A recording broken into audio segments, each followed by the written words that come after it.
sexto campus de etnografía y folclore de la Universidad de Las Palmas de Gran Canaria, Villa de Ingenio, dentro del 24º Festival Internacional de Folclore de la Villa de Ingenio Muestra Solidaria de los Pueblos. Del 15 al 19 de julio se abordarán la relevancia de la Universidad de Las Palmas de Gran Canaria en el 30 aniversario de su creación, el centenario del nacimiento de César Manrique y las trayectorias de la agrupación Coros y Danzas de Ingenio y de la Academia Canaria de la Lengua.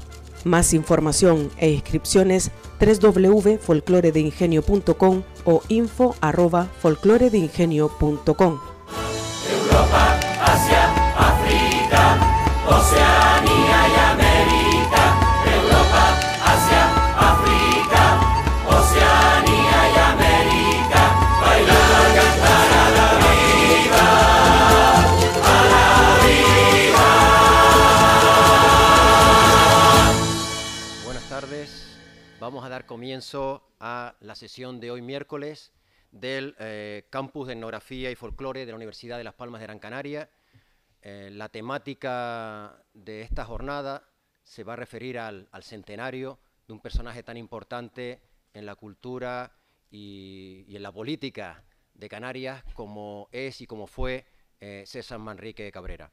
Para ello contamos en la mesa con distintas personalidades que van a plantear su idea y su relación con este personaje.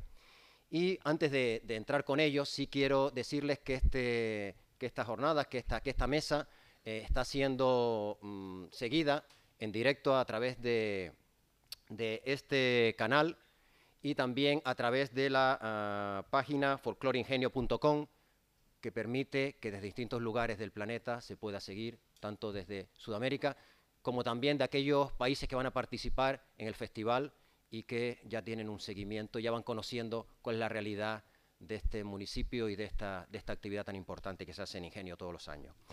Bueno, como les decía, vamos a tener en primer lugar la intervención de don Alfredo Díaz Gutiérrez, que es el portavoz de la Fundación César Manrique.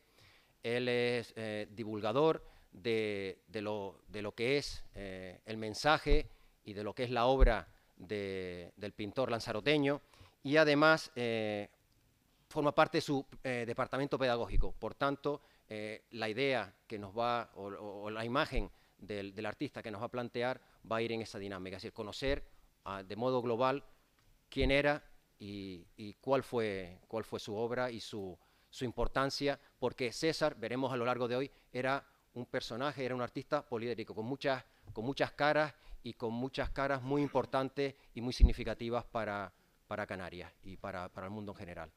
Alfredo, cuando quieras. Sí. Buenas tardes a todos, de verdad que es un placer. ¿Apago? ¿El qué? No, tú no. De verdad es un placer estar aquí con ustedes esta tarde, compartir un ratito de diálogo con el pensamiento y la obra de César Manrique y también con los compañeros que me acompañan en la mesa para debatir precisamente sobre César, lo cual siempre es, por lo menos para mí, muy atractivo. Voy a tratar de aproximarme a algunas de las ideas que definen a este artista y espero que sirva para que luego, al final, cuando terminemos nuestras intervenciones, podamos debatir un rato, que es de lo que se trata, de hablar un rato sobre arte, sobre naturaleza y sobre compromiso, que es de lo que yo les voy a hablar. Si me permiten, me voy a levantar porque me gusta estar de pie cerca del PowerPoint y voy a pedir que, si eres tan amable, me vayas pasando. Bueno, el título que le pongo a mi presentación es César Manrique, el arte de mirar y ver. Quisiera empezar por distinguir a qué me refiero con esto. Mirar, para mí, es echar un vistazo.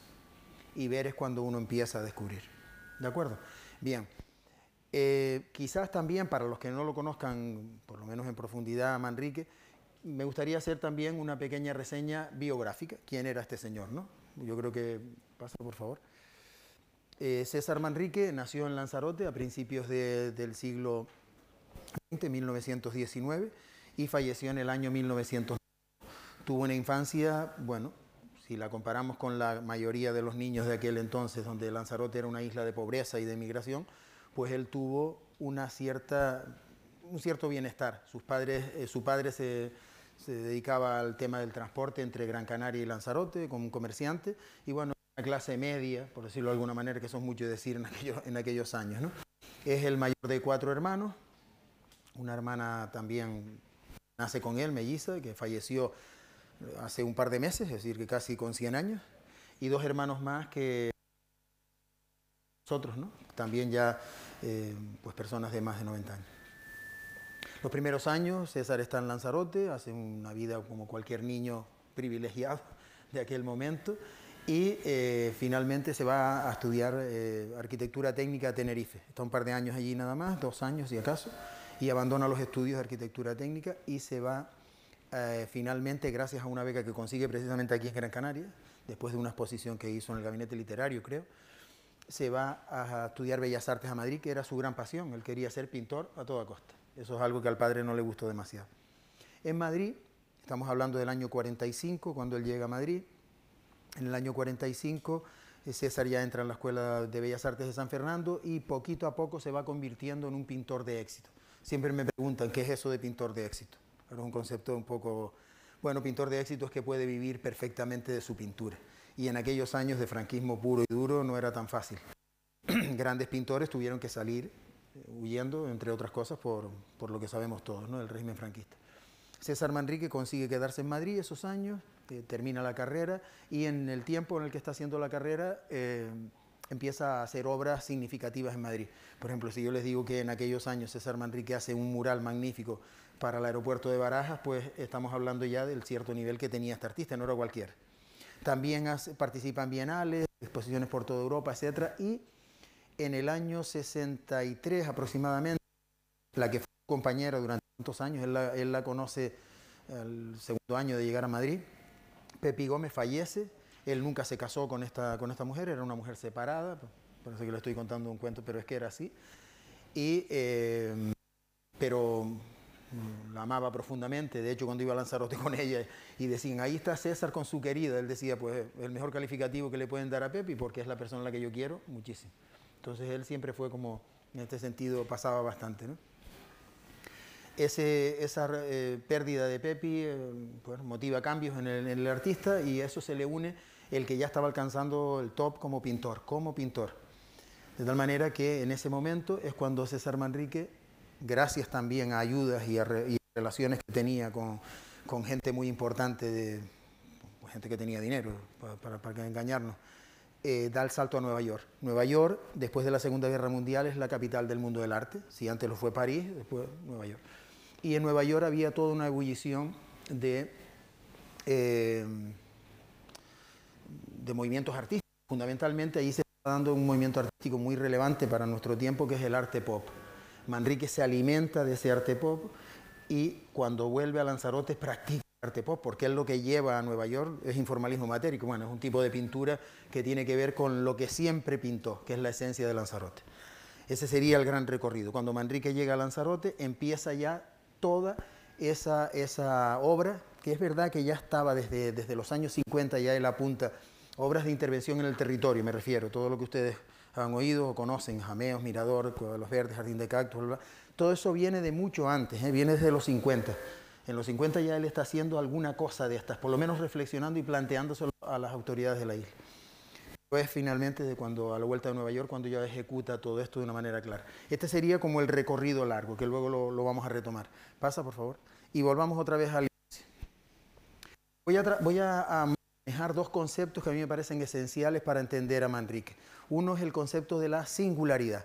Singularidad no es otra cosa a lo que me quiero referir, que es aquello que nos hace distintos. Y lo mismo le sucede a los paisajes, a los territorios. Todos los territorios son singulares. Todos, igual que las personas, todos somos singulares. Ese es un concepto que César maneja, yo creo que con muchísima habilidad, y es el eje de fuerza en el que fundamenta después toda la propuesta de intervención en el territorio. Y ya verán por qué. Y otro concepto que me interesa, pasa por favor. Bueno, ya vemos lo que decía, pasa. Otro es el concepto de patrimonio, que me gustaría hacer una reflexión sobre esto, ¿no? Generalmente tendemos a relacionar el patrimonio con el gran patrimonio, ¿no? Hablo por ejemplo, del patrimonio arquitectónico. Hablo de una gran catedral, palacio, etc., ahí no hay discusión de que eso es patrimonio. Pero es que, ¿qué pasa entonces con el pequeño patrimonio? La única manera de entenderlo, desde mi punto de vista, es entender al patrimonio bajo el concepto de lo que significa, etimológicamente, lo que significa viene del latín patrimonium, y eso significa simplemente herencia, y es lo que heredamos. Y podemos heredar algo muy chiquitito, pero para nosotros tiene un valor inmenso, por lo tanto es patrimonio. Les digo esto porque eso va a suceder en Lanzarote. Por ejemplo, Lanzarote no tiene una arquitectura religiosa o doméstica de gran categoría, como lo pueden tener capitales como Santa Cruz, o como La Laguna, o como Las Palmas, o Gáldar, o también aquí, claro. Pero tenemos arquitecturas de piedra y barro, muy humildes, etc. César hace una revisión del concepto. Entonces a César le interesa el patrimonio, tanto natural como cultural, de esa mirada de la herencia. Porque, por ejemplo, también en lo que significa patrimonio natural, siempre pensamos en el gran patrimonio natural como los grandes bosques, los grandes ríos, las montañas, no sé qué, ese paisaje exuberante. Y Lanzarote no tiene nada de eso. ¿Tiene patrimonio natural? Claro que lo tiene. Es que no es patrimonio cultural.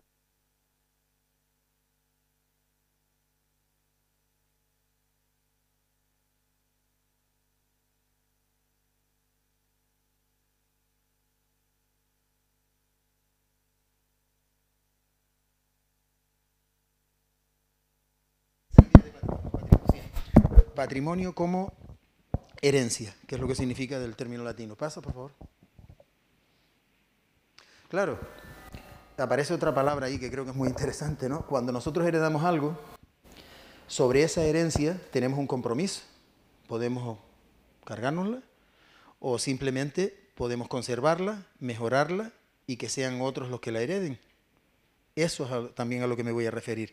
Es decir, por muy escaso, sin valor, bueno, que tenga el patrimonio, nosotros tenemos una responsabilidad sobre lo que heredamos. ¿Por qué? Porque detrás de nosotros vendrán otros que lo heredarán. Nosotros nos sentimos muy orgullosos de la herencia que recibimos del pasado. ¿Se sentirán los que vienen detrás de nosotros orgullosos de lo que heredan? A lo mejor esa es la pregunta, ¿no? ¿Pasa? Y por último, el concepto ese que ya les adelanté en la presentación, ¿no? Esa idea de enseñar a mirar y ver. Mirar, echar un vistazo, ver es cuando tú reflexionas. Y Manrique decía que él hablaba de los artistas, pero yo creo que todos tenemos la necesidad de aprender a mirar para finalmente ver. Y cuando de verdad vemos, somos capaces de tomar decisiones acertadas. No sé, seguro que lo han utilizado muchas veces esa idea, ¿no? Están leyendo un texto y lo miras una vez y pues no lo veo. Y de pronto lo lees 3 veces y se te enciende la luz y lo ves. Esa es a la idea que me refiero. ¿Pasa? Y ahora la pregunta, ¿qué fue lo que vio César Manrique en Lanzarote entonces?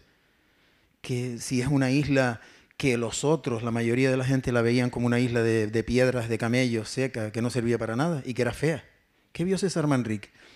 Yo después de mucho darle vuelta, analizando un mural que hizo en los años 50 para el Parador de Turismo, que es el siguiente que sale, creo. Sí, este. Si se fijan, el encargo era el siguiente. Se iba a abrir la primera instalación turística de Lanzarote, el Parador de Turismo de Arrecife. Y el encargo era que César Manrique mostrara en unos murales la belleza de Lanzarote. Uno de los murales es un conjunto mural, esta es una parte. Este mural, si lo analizamos así someramente, vemos tres personas, una señora, un niño y una niña, que se están protegiendo de la violencia brutal del viento. ¿Ven cómo se agacha la señora para que el viento, para protegerse del viento? La niña se agarra del traje y el niño se cubre los ojos porque está volando ceniza volcánica. Están caminando sobre un paisaje absolutamente quemado, calcinado, es negro, ¿no? ¿Lo ven? No hay una vegetación abundante, no hay nada, ¿no? Y en este extremo vemos un árbol que se retuerce de sed, está casi muriéndose de sed. Recuerden que el encargo era mostrar la belleza. Pone a 3 personajes que son pobres, están descalzos, el pie desnudo siempre simboliza eso, soportando un viento terrible, caminando sobre cenizas volcánicas, seco, y muerto de sed. La pregunta es, ¿eso es belleza? ¿César quería que expulsara a los turistas de Lanzarote? No, simplemente lo que quería mostrar es la verdad de Lanzarote, la singularidad de Lanzarote. Y sobre esa verdad es sobre lo que César iba más de 10 años y 15 después a montar su gran proyecto, su gran utopía. Pasa, por favor. Volvemos al concepto de antes, pasa porque quiero ir un poquito rápido. Claro, toda esa singularidad, César quería trabajarla desde la modernidad. Muchas veces se ha confundido a César Manrique como un recuperador de las tradiciones. Era respetuoso con las tradiciones, pero las tradiciones no hay que olvidar que en su tiempo fueron modernas. Fueron modernas en su tiempo. Entonces, ¿cómo vas tú a hacer lo mismo que hicieron tus abuelos y tus bisabuelos? Está bueno recordarlo y celebrarlo, pero tú tienes que ser un ciudadano de tu tiempo. Y eso es a lo que César nunca renunció. Un contemporáneo del futuro, decía él. De tal manera que César Manrique lo que busca es de qué manera traducir la singularidad de Lanzarote y llevarla a la modernidad. La obra de César es una obra rabiosamente moderna. Por eso ustedes pueden visitar cualquiera de estos, hablo de la obra pública, ¿no? En el espacio público. Pueden visitar cualquiera de estas obras y a pesar de los años que tiene ya, la modernidad es absoluta. Sigue teniendo una modernidad importante, ¿no? De tal manera que eso es lo que finalmente nos queda. ¿Pasa? Ese era el reto que Manrique que Manrique tenía, ¿no? Era un compromiso con la isla, preservar el patrimonio natural y cultural, y sobre ese patrimonio natural y cultural generar un patrimonio nuevo que dialogara con el antiguo, que lo respetara y que dialogara con el antiguo, pero que fuera rabiosamente moderno. Es que ese era el reto. ¿Y para qué hacía todo esto? Él se dio cuenta que en islas como Gran Canaria o como Tenerife ya había una actividad económica boyante, que funcionaba y que, entre comillas, estaba sacando a muchos pueblos de la pobreza, el turismo. Pero tenía el reparo de que había sido un modelo de desarrollo turístico que no contaba en la mayoría de las veces con el respeto al patrimonio natural y cultural, sino que iba a pura especulación, crecimiento desmesurado. Y eso es lo que él no quería. César, claro que apuesta por el turismo y tanto que apostó. Y muchas veces el turismo, al ser César tan incómodo por este tipo de comportamientos, lo que hacían desde el propio turismo y desde determinados poderes era intentar agarrarlo, llevarlo a su terreno, cosa que él nunca aguantó. Pasa, por favor. Él, precisamente, en principio, cuando él plantea todo esto, por eso utilizo la palabra esa de utopía, ¿no? Y él dice que, bueno, que construyendo delante de todos la utopía es posible. Claro, esto era muy difícil. Nosotros hoy, con el paso de los años, sí somos capaces de entender que este artista, bueno, se adelantó y lo podemos entender un poco, pero piensen ustedes en aquel momento cuando lo que imperaba era el modelo desarrollista y cuando todo lo que era tradición y no sé qué no tenía valor ninguno. La mayoría de los pueblos canarios estaban absolutamente abandonados. Aquí lo único que interesaba era urbanizar el frente litoral de los mejores lugares de la costa de las islas y reventarlo, así de claro. Entonces él plantea una cosa totalmente distinta. Eso le costó, pues, obviamente, enfrentarse a muchísimos intereses. ¿Pasa? Pero César Manrique contó con un factor que a mí me parece muy interesante también para poder entenderlo, son las complicidades positivas. Ustedes no se han dado cuenta cómo la mayor parte de los sinvergüenzas se ponen de acuerdo y son cómplices en un montón de cosas para reventar los territorios. No, ellos no tienen ningún problema en ponerse de acuerdo. Sin embargo, muchas veces falta por el otro lado, por el lado de la sensibilidad y del respeto, falta esa complicidad. Nos enfrentamos, estamos siempre haciendo matices y mientras nosotros estamos en esas dinámicas que son muy interesantes para nuestros egos, los bloques se siguen poniendo uno encima de otro. Entonces, eso César Manrique lo consigue cambiar. Siempre digo que una visita a Lanzarote tiene que empezar por la casa del artista. ¿Por qué? Porque esa casa que él construye, casi es lo primero que construye cuando viene de Nueva York, la convierte en una herramienta de comunicación. La casa es un lugar de reunión y de generar complicidades y de generar fortalezas, por lo tanto. De esa forma, César se reúne allí. Vamos a pensar, por ejemplo, en pues eso, la cantidad de amigos que él tenía del mundo del arte, ¿no? De la arquitectura, del diseño, de la pintura, que venían a visitar Lanzarote, una isla que no tenía nada, pero estaba esa casa, en medio de un volcán y del río de lava. Y esta gente se reunía allí y empezaban a hablar de César y de Lanzarote y de los proyectos que César tenía, y César les contaba las utopías que él quería para Lanzarote y bla, bla.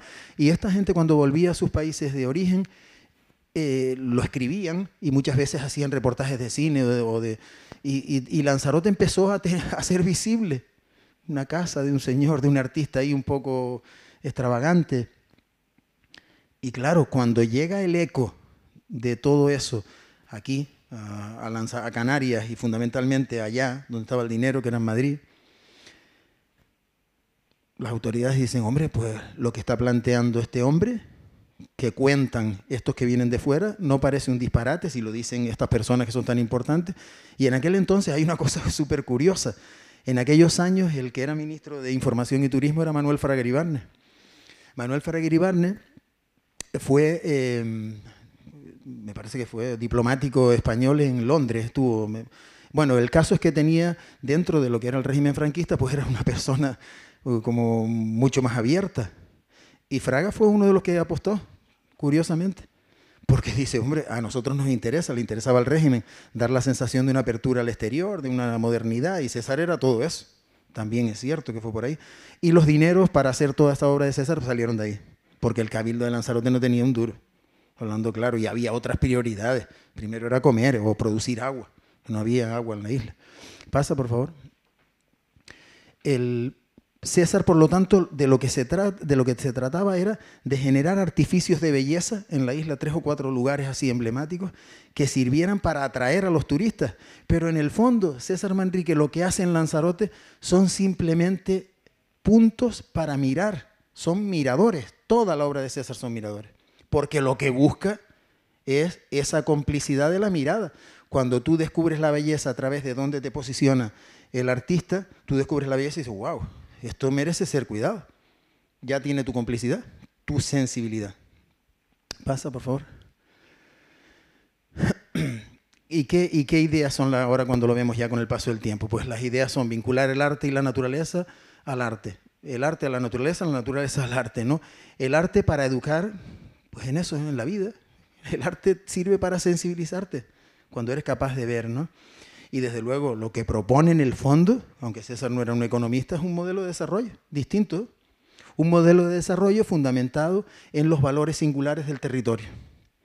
Y si el territorio es singular, pues merece un desarrollo singular, otra vez una obviedad. Pero lamentablemente eso no pasa.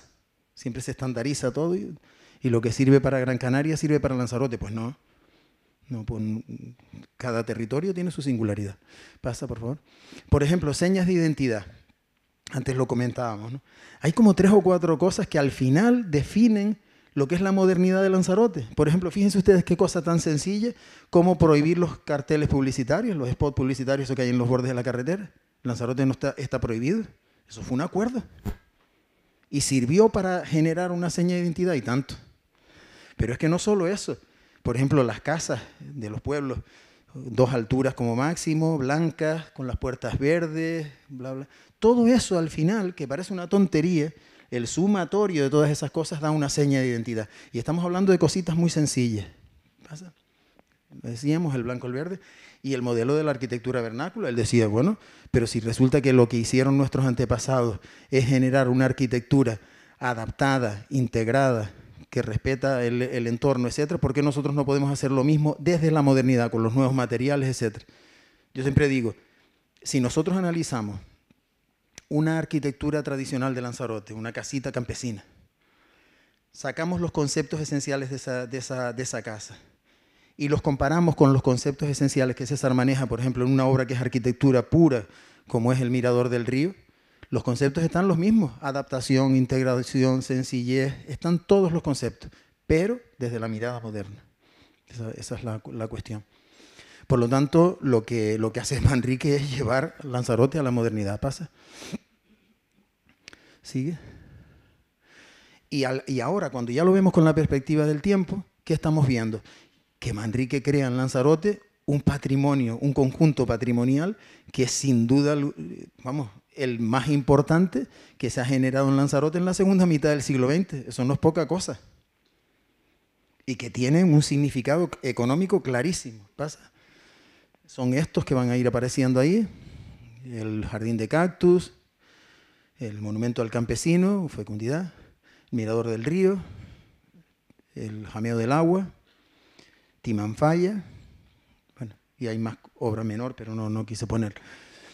Pero, claro, quedarnos en esto, pues en fin, es dejar a César Manrique con una pata sola. Porque César Manrique sí es verdad que es generador de arte para la vida, generador de belleza, pero acuérdense cuando hablábamos del patrimonio, es también generador de compromiso. Y eso es lo que a muchos no les ha gustado. Porque claro, mientras tú vayas simplemente por el desarrollo de la estética, de la búsqueda de la belleza y tal, pues no hay ningún problema. Pero cuando ya entras en cuestiones éticas, ya la cosa cambia, porque estamos hablando de modelos. ¿Pasa?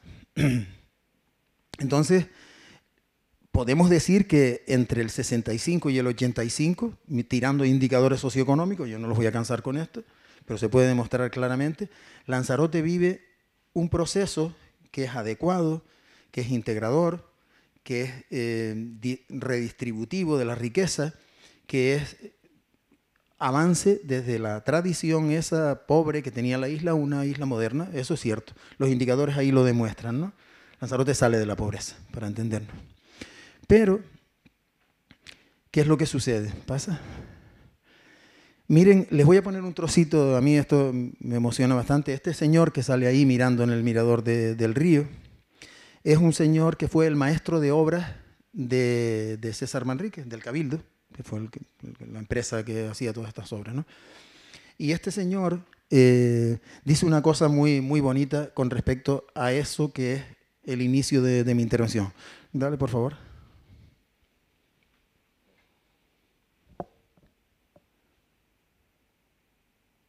Ahí. Y nos hizo a nosotros por un estilo. Es que él las veía y nosotros todavía no. Y lo más que me gustó de César es que aprendí a ver lo que no podía ver. Y hoy sí lo veo. Bueno, ese señor es el maestro de obra. A mí me parece una frase que yo tendría que callarme y que hablar al sol, porque lo dice todo. Y ese era al que César le decía, las obras hay que hacerlas de esta manera, de esta obra, y él decía el problema que tenía para cuando miraba no veía nada. Y de repente lo vio. Y es lo que decía, me parece muy, muy emocionante. Pasa. En definitiva, toda esta obra de Manrique viene a significar, como les decía antes, un tránsito de esa Lanzarote pobre a una Lanzarote moderna, pero que está fundamentada en aquello. No renuncia a la defensa del patrimonio natural y cultural. ¿Pasa? Pero claro, lo que siempre pasa, otra vez la idea de mirar y ver. Hay veces que a uno los ojos se le turbian, ¿no? ¿Por qué? Pues casi siempre por la ambición desmedida. Y eso pasa en todos lados, lamentablemente. Parece que forma parte de nuestra naturaleza. Y en Lanzarote también pasó. Y aquello que fue una utopía se convierte en distopía. No sé cómo. Pero bueno, vamos a ver algunos argumentos de lo que sucedió. ¿Pasa? Lanzarote entra en el circuito del capital, tanto nacional como internacional, y eso ya es la ruina, porque ahí es muy difícil resistirse, ¿no? Mucho dinero en poco tiempo, de tal manera que muy difícil rechazar. Pero no pasa solo eso. Se producen unas operaciones inmobiliarias brutales, de compra-venta de terrenos inicialmente y luego de ejecución ya de planes parciales, todo eso que ustedes saben. Y también el argumento de cara a la ciudadanía, y es que nosotros desde los ayuntamientos nos vemos obligados a dar licencias porque si no, no podemos poner farolas y aceras. Entonces la ciudadanía dice, pues dale para adelante, da licencias ahí, y no sabes que te estás poniendo la espada de Damocles encima.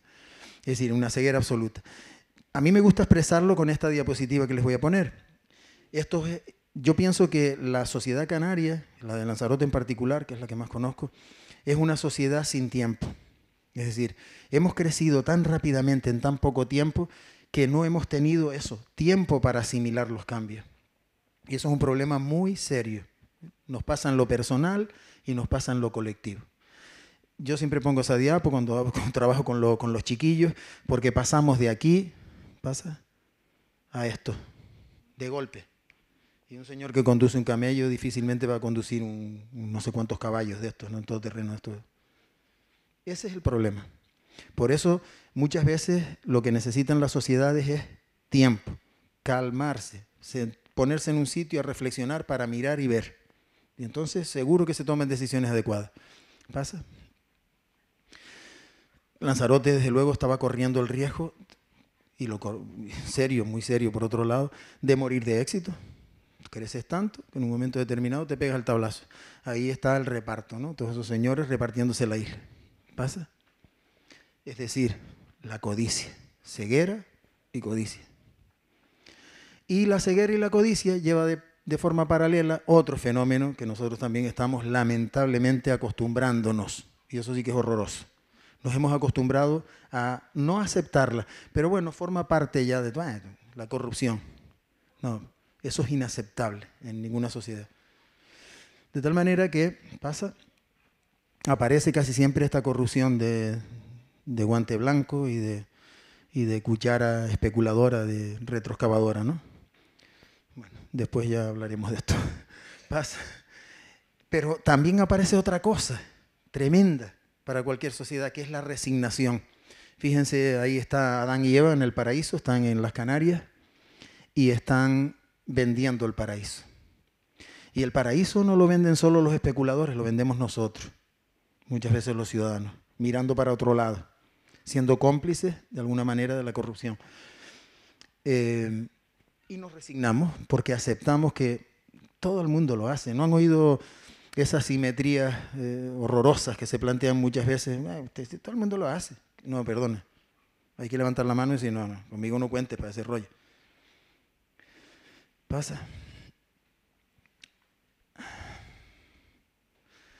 César quería aplicar el arte a la vida.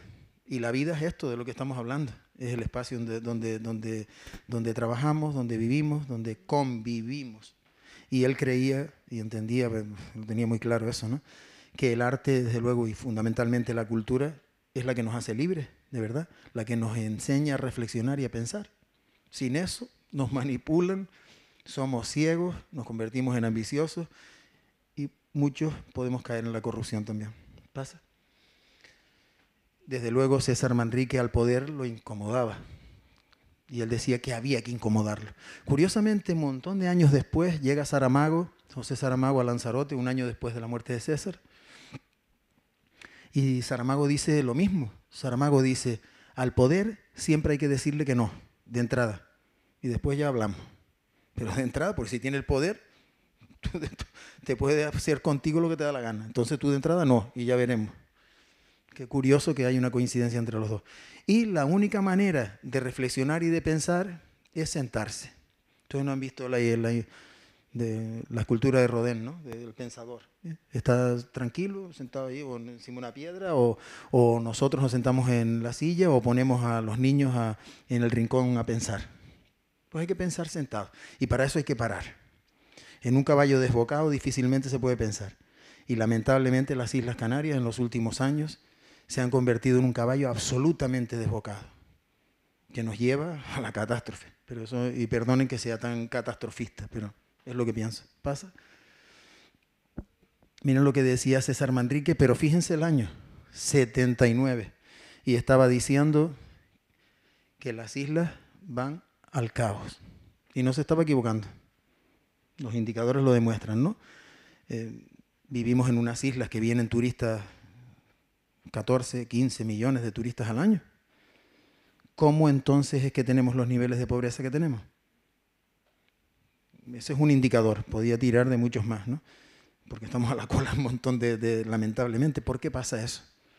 Sí, te contarán que el turismo es una actividad económica no redistributiva. Mira, si tú desde los gobiernos puedes hacer que sea por lo menos un poco más justa, y no se ha hecho. ¿Pasa? Yo no quiero terminar en plan catastrofista, pero sí lo que decía Manrique, ¿no? Que todo se puede corregir, depende del entusiasmo de tener una verdad en las manos y una valiente y honrada decisión. Esa verdad es aquel concepto con el que iniciamos la intervención, ¿no? La singularidad. Si hay algo que nos hace valiosos a cada uno de nosotros es que somos singulares. Y después viene el acuerdo, porque claro, yo soy singular, pero no soy más singular que tú. Tienes el mismo derecho que yo. Pues a lo mejor habría que empezar por ahí. Pasa, por favor. Y para no ser yo el que cierra esto, sino que sea Manrique, que para eso es el que estamos celebrando su centenario. Unas palabras de César, ya para terminar. De verdad que muchas gracias por estar ahí. Quiero aclarar una cosa que creo que es importante. Yo soy un optimista y a pesar de todas las tomas que hemos visto, que son verdaderos desastres, de suciedad, de destrozo del medio ambiente, hay siempre una esperanza. Por eso yo soy optimista y tampoco quiero que piensen que esto ya no tiene remedio en absoluto. Esto es exactamente igual que cuando después de la Guerra Mundial a Berlín lo arrasaron, ha habido siempre una esperanza y han reconstruido una ciudad extraordinaria como lo pueden ser la mayoría de los pueblos alemanes que fueron destruidos. Pues esto, a pesar de que destruyamos absolutamente las Islas Canarias, siempre hay una esperanza de hombres con fantasía, de hombres de buena voluntad y con entusiasmo para poder salvar lo que nos queda. Ahora, yo creo que todo esto depende de las autoridades, como siempre lo he repetido, que si en este momento, al ritmo que lleva Lanzarote, yo realmente me marcho, por supuesto, porque esto no hay quien lo aguante. Y además, que es la única manera de poder salvarla si se para y se toma como una conciencia clara de lo que está ocurriendo. De lo contrario, Canarias perdemos el tren y realmente vamos a tener en un futuro unas islas totalmente en ruina, donde el prestigio y la riqueza de nuestro pueblo se viene totalmente al suelo.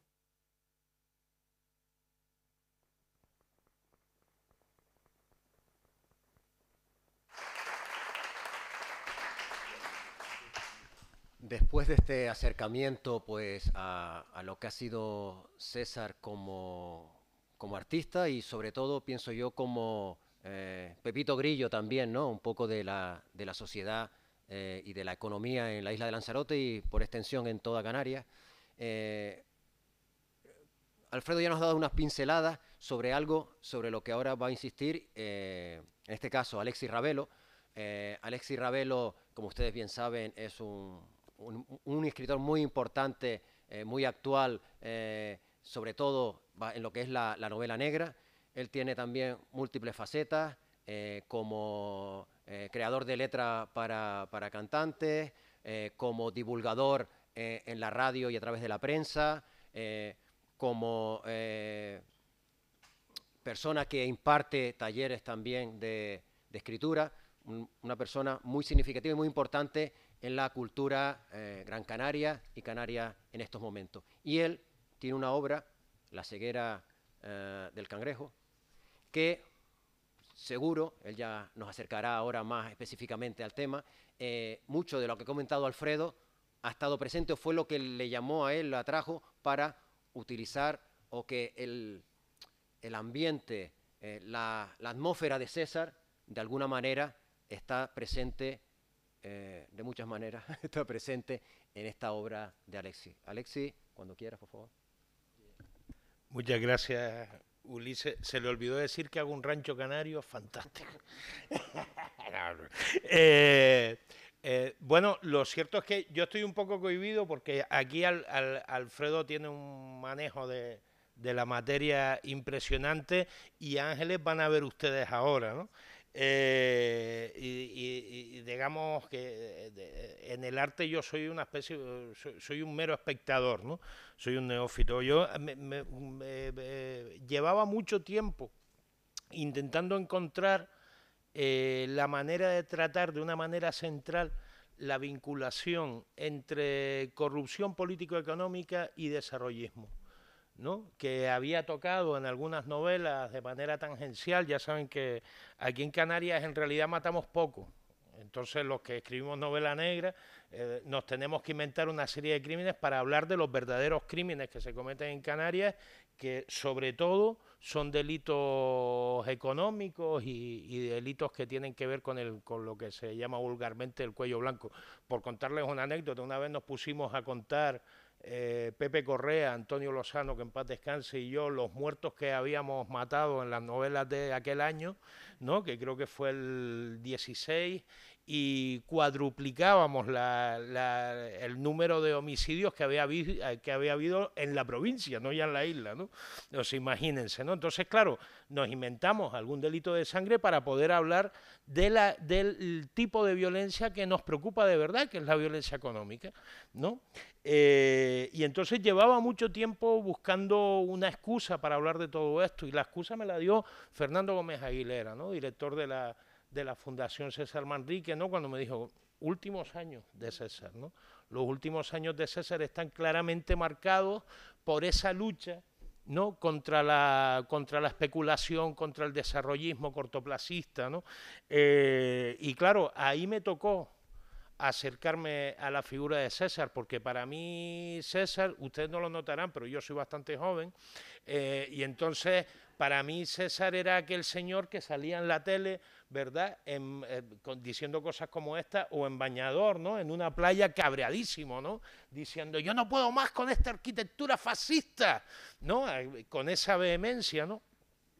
Y fíjense qué curioso, yo veía eso en una tele proletaria, de una casa proletaria, en un barrio proletario, y era hijo de un proletario, y sin embargo, mi padre, que tampoco tenía la menor idea de arte o de ecologismo o de este tipo de cosas, no, me decía, este sabe lo que dice y además tiene unos cataplines que no los tiene nadie, ¿no? Y era cierto, ¿no? Y además, una cosa curiosa que yo no sé si ustedes lo han notado, pero cuando un canario se refiere a César Manrique, no dice César Manrique, dice César, ¿no? Él supo implicarnos a todos, ¿no? Supiéramos más, supiéramos menos, tuviéramos más conciencia, tuviéramos menos conciencia, supo implicarnos a todos en ese proyecto que él comandó y que fue ideando y que fue construyendo para Lanzarote. Pero bueno, yo lo que tenía era esa idea, ¿no? Esa idea, supongo que la que teníamos cualquiera, ¿no?, que pudiera ver el Telecanarias en aquella época, ¿no? Al acercarme a la biografía de César, y era algo que yo hacía con mucho cuidado, decía, ten cuidadito, no vayas a ser agiográfico, ¿verdad? No vayas a escribir una vida de santos, ¿no? Búscale el lado malo a este tío, di algo malo que hubiera hecho, ¿no? Pues me tuve que fastidiar. Me encontré con un tipo que era como decía mi padre, era un pelotudo y tiró para adelante, pelotudo en el mejor de los sentidos, ¿no? Tiró para adelante con un proyecto interesantísimo. Quizá él no lo había elaborado demasiado intelectualmente, pero tenía una visión intuitiva de lo que había que hacer. Y hubo una cosa que citó Alfredo, que fue una de las dos cosas que marcaron mi visión de César, ¿no? Una de las cosas era aquella frase, ¿no? Además la introduje como epígrafe en el libro, ¿no? En Lanzarote está mi verdad. Eso lo escribe él en el momento en que está en Nueva York, ¿no? Y de repente, en el momento en que es un artista potente y además emergente, cualquier otro artista no hubiera vuelto a Canarias ni de cachondeo, ¿verdad? Se hubiera quedado por ahí fuera, ¿no? Se hubiera hecho un Manolo Blahnik, ¿no? ¿No? César Manrique decide volver, ¿no? Y decide hacer, ahondando un poco en lo que decía Alfredo, decide leer míticamente el paisaje, ¿no? Que es cómo se construye de verdad paisaje, ¿no? Viendo la geografía desde un punto de vista mítico. Había un autor, Agustín Espinosa, que decía que Grecia no existe hasta que Homero la lee míticamente, ¿no? Eso es lo que hace César, ¿no? A partir de esa cultura tradicional, de esa arquitectura tradicional, a partir de ese paisaje, crea una obra que que dialoga perfectamente con ese paisaje y modifica el paisaje para conservarlo de alguna manera, ¿no? Bueno, esa era una de las frases, y la otra era yo soy un contemporáneo del futuro, ¿no? Decía él sobre sí mismo. En ese sentido, supo mirar más lejos que muchos de aquella época. Él sabía que el turismo, y no era tonto, y además eso estaba claro. Un inciso, cuando hablamos de César hablamos de un visionario, pero un visionario que siempre tenía los pies muy bien puestos en la tierra, ¿no? Era un tipo muy práctico y que sabía lo que se podía hacer y lo que no, siempre trabajaba en lo posible. Y yo entiendo que él sabía lo que se nos venía encima. El turismo depredador, el desarrollismo depredador, ¿no? Cortoplacista, que piensa en ese turismo de sol y playa, esa España de los Benidorm, de las ciudades verticales, de a ver cuántas camas puedo meter en estos 10 kilómetros cuadrados, ¿verdad? Que bueno, en Gran Canaria tenemos zonas del sur en las que hemos visto lo que ha ocurrido a causa de eso, y bueno, y en Tenerife, en el sur de Tenerife 3/4, y bueno, pueden irlo ustedes viendo por ahí. Yo creo que él intuía que venía todo eso y sabía que había que adelantarse a esa jugada, ¿no? Y se adelantó de una manera muy inteligente. Esa idea de los centros de turismo, arte y cultura, yo siempre la comparo, antes lo comentaba para un medio, siempre comparo esa idea con la que tuvieron aquellos primeros agricultores milenarios, vayan ustedes a saber quiénes eran, ¿no? Que decidieron cultivar en terrazas porque no tenían llanos para cultivar, ¿no? Es un fenómeno además universal, ¿no? En casi todos los continentes existe esa técnica de horadar una montaña, ¿verdad? Hacer un cultivo en terraza. Aquí en las medianías y las cumbres ya ven ustedes, ¿no? Qué paisaje más lindo además, crea. Esos agricultores igual no se estaban dando cuenta, pero en realidad, aparte de poder tener su sustento, estaban protegiendo la montaña de la erosión, ¿no? A lo mejor algunas de esas montañas siguen existiendo gracias a esos cultivos en terraza, ¿no?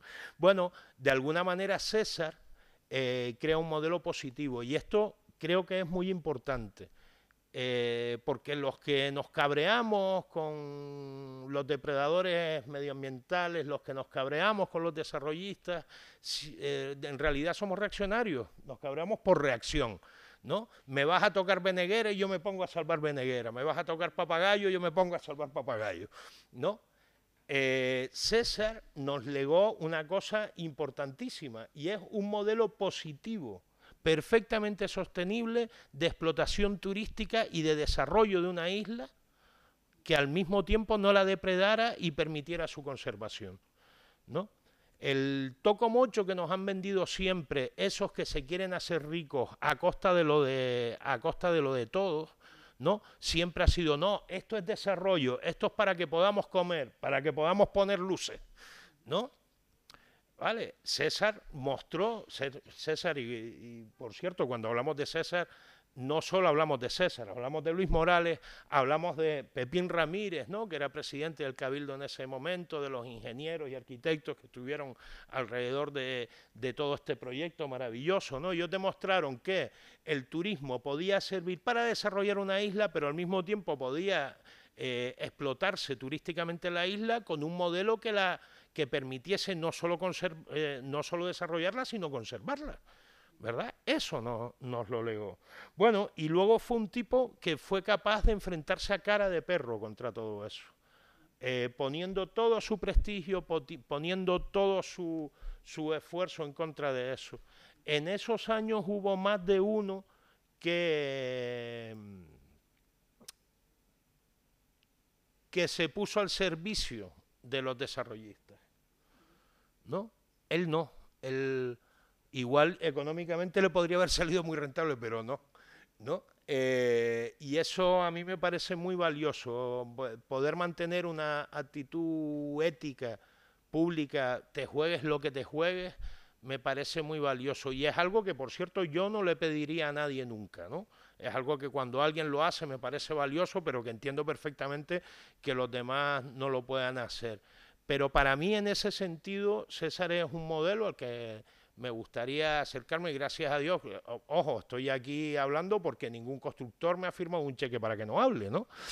¿Verdad? Bueno, pues eso, ¿no? Eso que podía permitirse César por la posición que tenía, su prestigio, su independencia económica en ese momento. Yo sé que no todo el mundo se lo puede permitir, ¿no? Pero sí que es un ideal al que ojalá pudiéramos tender todos, ¿no? Y que por lo menos, bueno, nos sentamos incómodos, ¿no? Cuando no podemos seguir ese ideal. Bueno, otro de los aspectos importantes de César para mí, ya voy terminando para darle paso a Ángeles. Ya, pero el problema es que yo me pongo a divagar y cenamos aquí. Es que César tenía los pies muy bien puestos en la tierra, pero como les digo, y como decía yo desde el principio, el tipo, yo no lo conocí personalmente, pero tenía que ser una fuerza de la naturaleza, ¿no? Era un tipo que era capaz de implicar, además, al de más arriba y al de más abajo, ¿no? Y eso a mí me parece muy importante, ¿no? Mi padre, que ya les digo, era un tipo muy proletario, pero que para algunas cosas era muy sabio, me decía que culto no es aquel que sabe hablar desde altura, ¿no? Culto es aquel que sabe convencer a un ministro y a un mendigo, ¿no? Y creo que César debía de tener esta cualidad, ¿verdad? De poder